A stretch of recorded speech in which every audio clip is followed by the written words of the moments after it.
Okay, Bismillah. Assalamualaikum warahmatullahi wabarakatuh. Let me introduce myself. My name is FAHMI ALAMSYAH.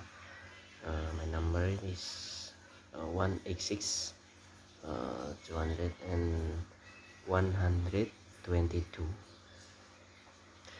Okay. There, I have to conclusion about mut'ah marriage law. Nah, so what is the ruling of mut'ah marriage? Nah, mut'ah marriage is unlawful because it is contrary to the noble purpose of marriage in Islam, which is to build a household that lasts and is blessed by Allah and produce offspring that will increase the number of Muslims. The hadith history of Muslim, Abu Dawud, An-Nasai, Ibn Majah, Ahmad, Ibn Hibban, below from Rabi bin Sabra radhiyallahu anhu that the messenger of Allah subhanahu wa ta'ala said, a mankin in that I have permitted mut'ah marriage, and in that Allah has forbidden until the day of resurrection. Therefore whoever still has a mut'ah, let it go immediately, and do not you take what you have given to the woman you are mut'ah. And the second is donor and transplant laws. The modern world of medicine allow a person to transplant and donate his organs to others, considering that this case is not found in the classical fatwas of previous scholars. Contemporary scholars only stipulate to the law to the extent of ijtihad. Studies in the realm of Fiqh also extend to various aspects for the benefit of mankind. Now, is this against human nature, cannibalism, or even allowed? So how is the study Fiqh? Is it permissible for a Muslim to donate some of his organs while he is alive to be transplanted into another person's body? A person can only give what he was.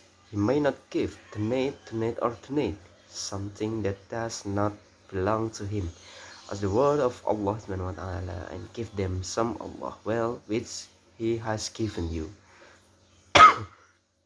An-Nur 24 and 30. Some scholars argue the human body actually belongs to Allah subhanahu wa ta'ala. A person cannot treat his own body as he pleases because the body belongs to Allah. Humans are only given usufructory rights, not property rights. He must not throw himself into destruction because his body belongs to Allah subhanahu wa ta'ala.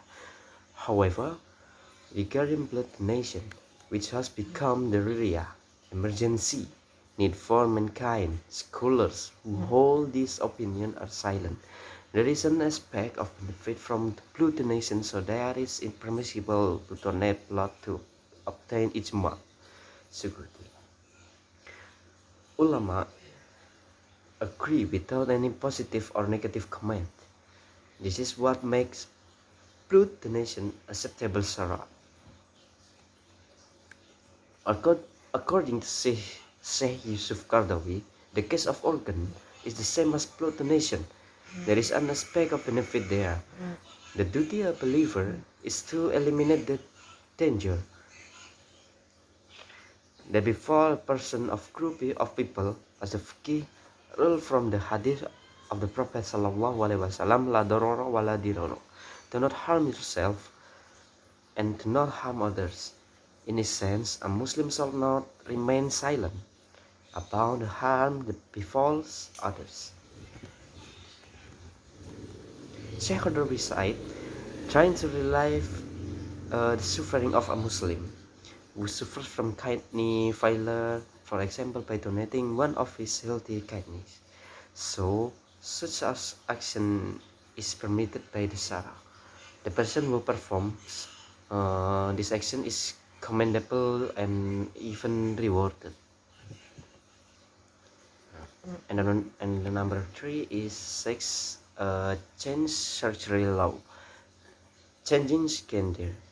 is now something that is very easy for everyone to get. Some countries even offer convenience in obtaining the desired gender. For medical or other reason with this convenience, how does Islam actually view sex change? Secretary of Fatwa Commission of the Indonesia Ulama Council, Asrorun Niam Soleh, replied in a short message received.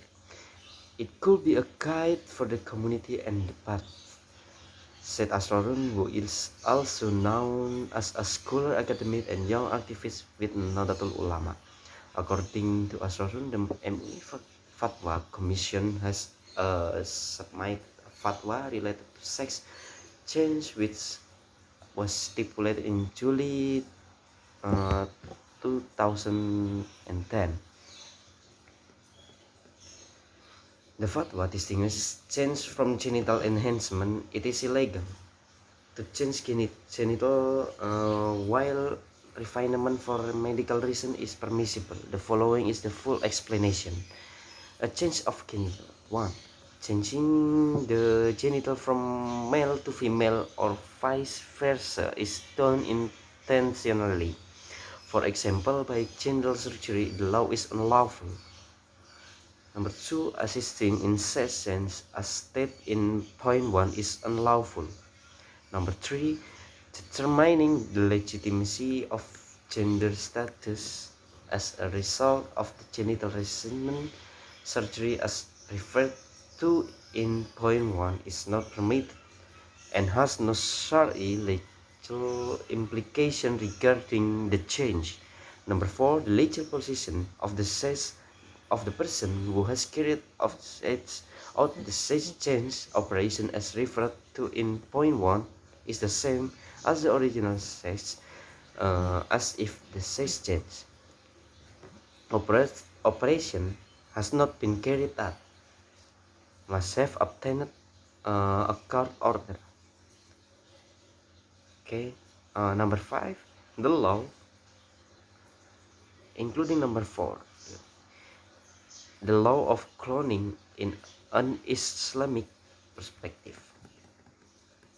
Scientists divide cloning into two ways, namely to animal and plant and human and to human. Then what is the Islamic law against human cloning? Kiai Haji Ali Mustafa Yaqub in the book of Fatwa, the Grand Imam of the Istiqlal Mosque, explained it. The Organization of the Islamic Conference, OIC, once determined that human cloning is unlawful. Meanwhile, cloning of animals and plants is legal. The difference in the law of cloning based on its classification is of course based on in-depth study of Fiqh. Meanwhile, regarding to the prohibition of human cloning, the Islamic Jurisprudence Institute, as quoted by Kiai Ali, said that human cloning will lead to unclear lineage in the resulting baby. Whereas in Islam, the matter of lineage is very important. There are many Sharia regulations, including guardianship, marriage, inheritance right, and endowment related to lineage. For this reason, clarity of lineage is a must in Islam. In that, basically, Islam does not hinder every creativity and innovation of scientists to develop their research. However, if the research crosses the boundaries of the Shari that have been set, Islam also forbids it. This includes human cloning. This is as the word of the Prophet sallallahu alaihi wasallam, innakum tud'auna yaumal qiyamati bi asma'ikum wa asma'ibakum fa asmu asma'akum, which means in that Allah will call you on the day of resurrection by your names and the names of your father, therefore correct your names. So this is the last law of post-mortem for research. The essence of human creation is above the power of Allah subhanahu wa ta'ala. Therefore, every human being will surely die and return to the Creator.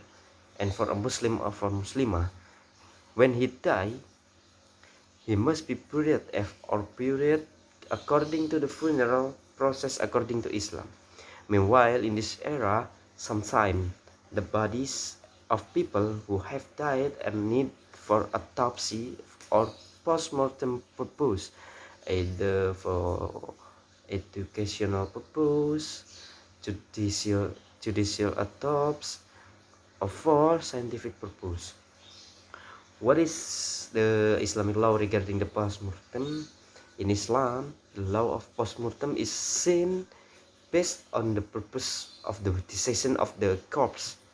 If post-mortem is done for good, especially for the good of many people, then it is permissible. However, if the dissection of the corpse is carried out solely for evil and defense, then it is not allowed. Dissection of corpse that are allowed by some ulama are as follows. Dissection of corpse for educational purpose. In this case, postmortem is necessary to practice and apply the theory that has been acquired by medical or other health student. Without doing this, medical and health student cannot know the science of human anatomy. Postmortem for forensic purpose. Humans die due to various factors and events, including accident, murder, hell, or even unknown case. Then that's where the use of postmortem or forensic is used, namely to investigate the cause, the case of someone dead, and seek the legal truth of the event that occurred. Usually, postmortem for forensic purpose is carried out upon request from the police or legal entities to determine the cause death of the person.